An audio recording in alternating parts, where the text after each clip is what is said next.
Bonjour à tous, bonne nouvelle pour les gros rouleurs, le gouvernement l'a annoncé, les premiers versements de l'aide carburant de 100 € ont enfin commencé à arriver sur les comptes bancaires.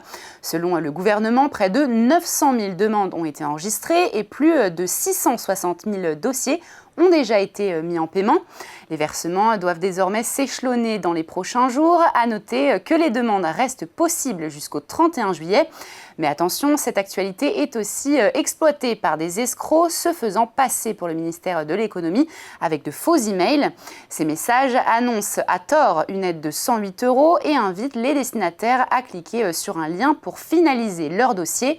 Un rappel donc, les démarches s'effectuent uniquement sur le site officiel. Aucun versement ne nécessite de cliquer sur un lien reçu par mail.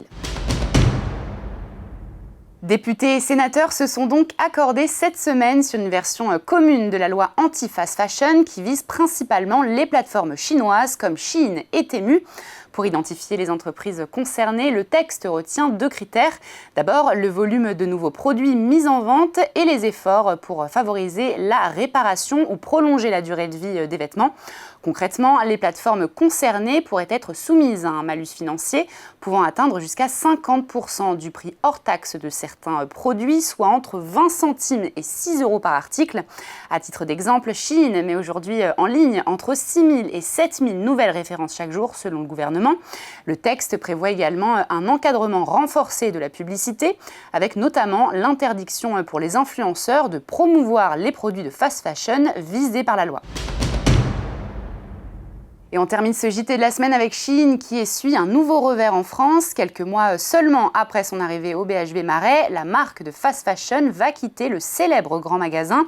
Une décision annoncée par les nouveaux dirigeants du BHV qui qualifient ouvertement l'opération d'échec. L'arrivée de Shein fin 2025 devait attirer une nouvelle clientèle et relancer l'activité du magasin, mais l'effet attendu n'a pas eu lieu. Au contraire, plusieurs marques ont quitté le BHV tandis que certains partenaires et investisseurs ont pris leur distance.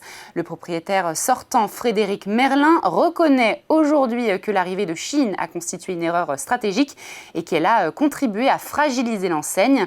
Le nouveau projet prévoit de recentrer le BHV sur ses activités historiques, la maison, le bricolage, l'art de la table ou encore les loisirs créatifs, avec une place beaucoup plus réduite accordée à la mode. Et voilà, Parlons Cash l'hebdo, c'est fini. On se retrouve la semaine prochaine sur Boursorama.